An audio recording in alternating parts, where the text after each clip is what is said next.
This video is designed to accompany the Ureteroscopy and Retrograde Ureteral Access chapter in the latest edition of Campbell's Urology. Ureteroscopy is used for a variety of indications in urology. Its main use is in the treatment of urolithiasis. This video will outline the general principles to carry out ureteroscopic techniques in various situations. A variety of equipment must be available, including both flexible and rigid cystoscopes. An assortment of guide wires, particularly the polytetrafluoroethylene or Teflon-coated floppy-tip guide wire. You also need ureteral dilators and basic equipment necessary to perform ureteroscopy, such as video and camera equipment, drapes, and fluoroscopy. Lastly, both rigid and flexible ureteroscopes should be readily available. Here is a typical setup for ureteroscopy. At the very bottom of the screen is a flexible ureteroscope, followed by a flexible cystoscope, a fiber optic light cord, an assortment of guide wires, ureteral catheters, dilators, and a hand pump irrigator. Each component will be discussed in more depth. Different guide wires have different applications depending on the very situation. The most utilitarian guide wire is the stainless steel core PTFE-coated guide wire. The floppy tip is less traumatic to the urothelium, as well as instrument channels. The shaft is regionally rigid, which is good for passing ureteral stents and instruments. The hydrophilic guide wires require flushing with saline or water through its jacket. The coating absorbs water and makes it very slippery to help pass by tight strictures and stones. The tip is also atraumatic.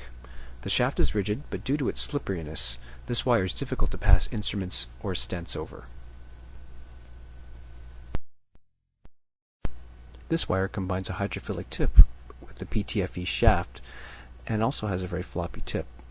The PTE shaft allows stents and instruments to be placed over this guide wire. The Exorcift guide wire also has a floppy tip, with extra rigidity in the shaft making it difficult to buckle. This wire is useful for balloon and coaxial dilation, or passing a stent or ureteral access sheath through a tight obstruction.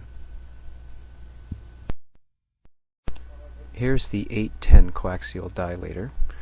Here you see the 8 sliding backwards through the 10, and the 10 French sheath provides a conduit for both guide wires and ureteral stents to be placed. It also dilates the ureter.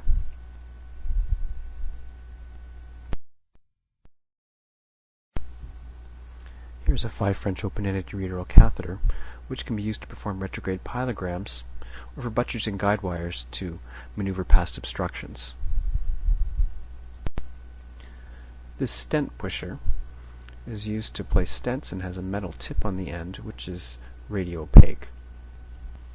This 5 French vascular catheter has an angled tip, which is also hydrophilic coated, and as you rotate the hub, the angled tip also rotates as well, and you can use it in combination with an angled guide wire to manipulate past almost any obstruction. If a tight ureteral orifice or a ureteral stricture is encountered, a one-step balloon dilator may be utilized. Here's the balloon dilator, a locking screw syringe in order to inflate it,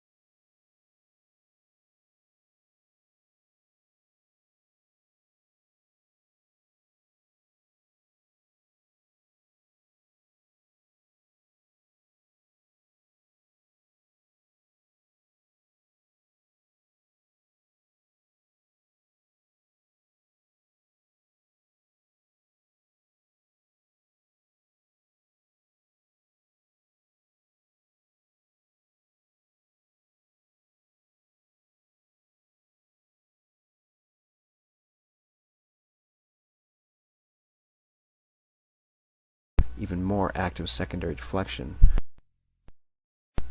Ureteroscopes with only primary deflection depend on the backing of the renal pelvis for passive deflection into the lower pole.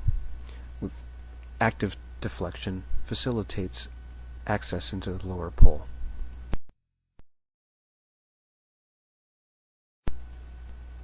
The first step in ureteroscopy is the cystoscopic insertion of a guide wire into the ureter.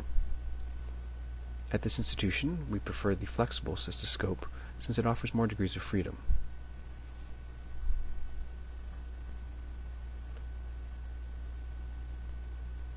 After the cystoscope is introduced into the bladder, the ureteric orifice is identified, and a PTFE-coated guide wire is inserted into the ureter.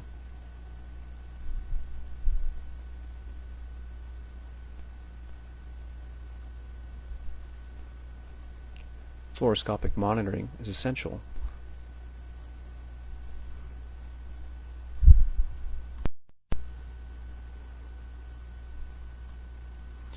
Here is a semi-rigid ureteroscope, which is 6.75 French at the distal tip. It is placed onto a camera with a light source and irrigation, and guided alongside the wire into the bladder, into the ureteral orifice, and up into the ureter. The guide wire should be visible at all times, and the scope should only be advanced if it advances easily. The following is an example of laser lithotripsy during semi-rigid ureteroscopy. There's a 365 micron laser fiber inside a semi-rigid ureteroscope for a distal ureteral stone. The stone is fragmented until they are small enough in order to pass. The guide wire should be kept visible at all times.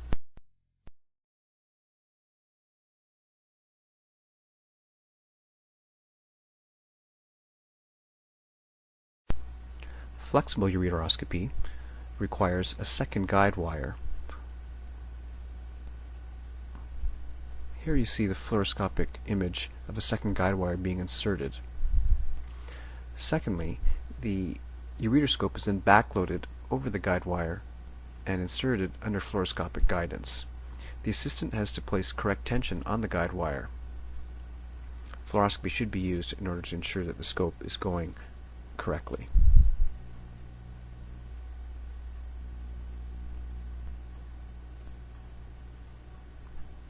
Once the scope is in the correct place, the guide wire is then removed. This leaves only the safety guide wire in place.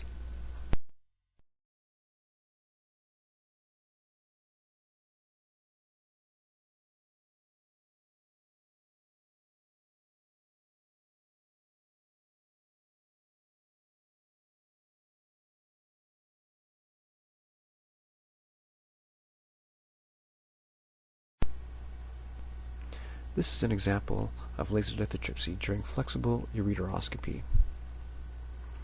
The laser energy travels 0.5 millimeters away from the laser fiber and is rapidly absorbed inside a liquid medium, making it a relatively safe form of intracorporeal lithotripsy. The aiming beam of the laser fiber should be visible at all times.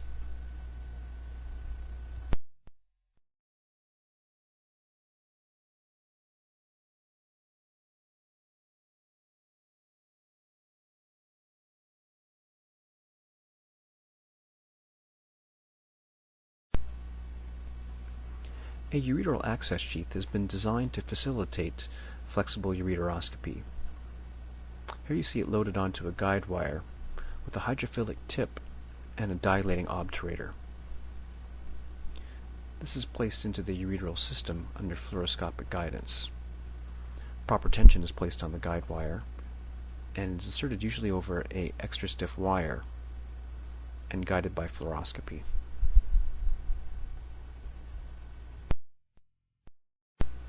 Once the sheath is in place, the guide wire and the dilating obturator can both be removed.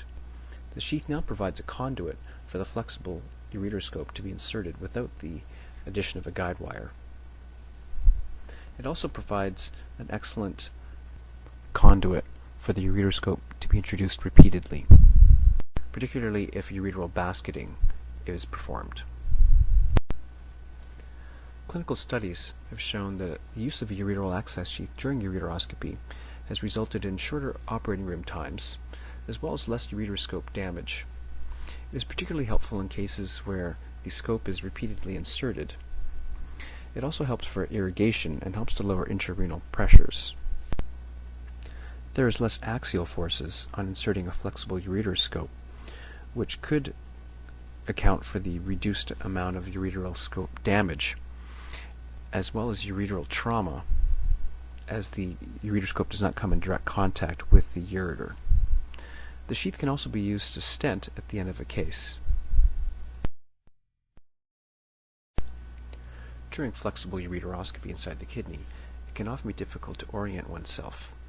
Therefore, contrast should be injected through the scope, and using fluoroscopy, the scope can be guided into each calyx and examined by direct visualization.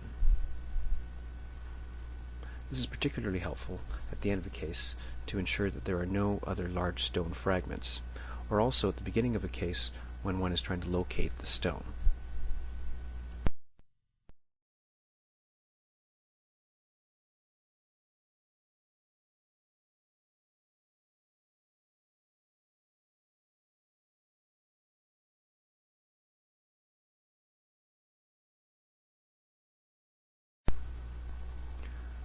Routine insertion of a ureteric stent following ureteroscopy was formerly the standard of care.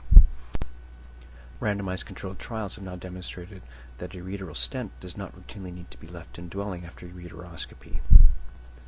The indications used at our institution are if a ureter is dilated to greater than 10 French using either a balloon or coaxial dilators, or if ureteral trauma or perforation occurs during intracorporeal lithotripsy. Impacted stones and large stone burdens are thought to cause ureteral edema and obstruction, and a stent is left indwelling. Our last indication is if the system is infected, a stent is left indwelling. At the completion of lithotripsy, another guide wire is inserted through the ureteroscope, and under fluoroscopic guidance is coiled within the renal pelvis.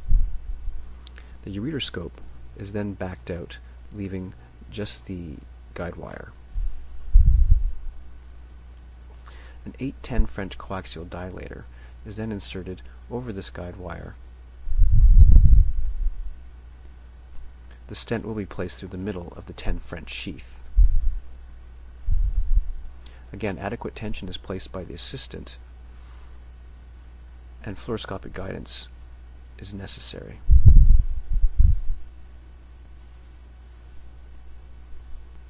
You can see the 8 French sheath going up almost towards the ureteropelvic junction.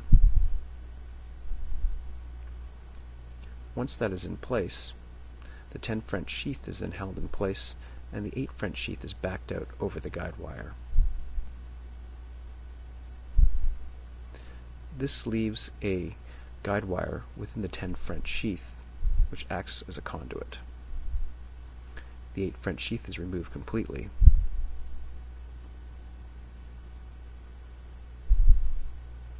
The ureteric stent is now backloaded over the guide wire.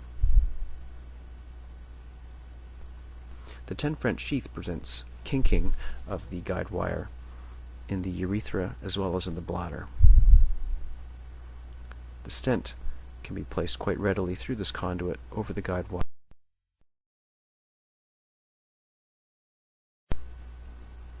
Next, the metal tip pusher is inserted over the guide wire, and the stent is positioned under total fluoroscopic guidance.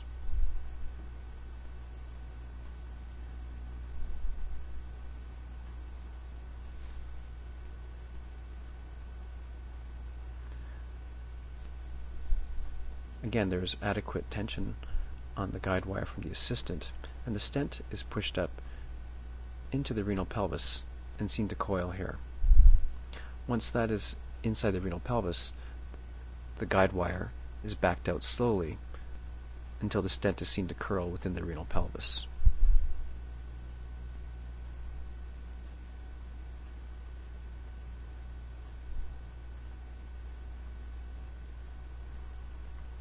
Fluoroscopy is then centered down on the pubic symphysis, and the metal tip is seen here on fluoroscopy. Once at the right stage, the 10 French sheath is then backed out over the guide wire, and the entire guide wire is removed, leaving the stent to curl within the bladder. The metal tip pusher should not be inserted past the middle of the pubic symphysis in men and in the lower part of the pubic symphysis in women. Here the proximal part of the stent is seen in place in fluoroscopy.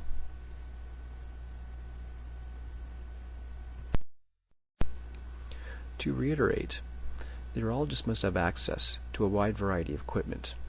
This includes both rigid and flexible cystoscopes, as well as rigid and flexible ureteroscopes. Also, a multitude of catheters, guide wires, and dilators should be available. With the proper equipment available, virtually any kidney or ureter should be accessible via the retrograde approach. The holmium YAG laser is the intracorporeal lithotripter of choice at our institution, as it provides a high margin of safety. And we now know that ureteral stenting is only necessary in certain cases. Ureteroscopy can be performed in a multitude of ways, and we feel that the techniques demonstrated in this video form the basic principles for even the most experienced urologist.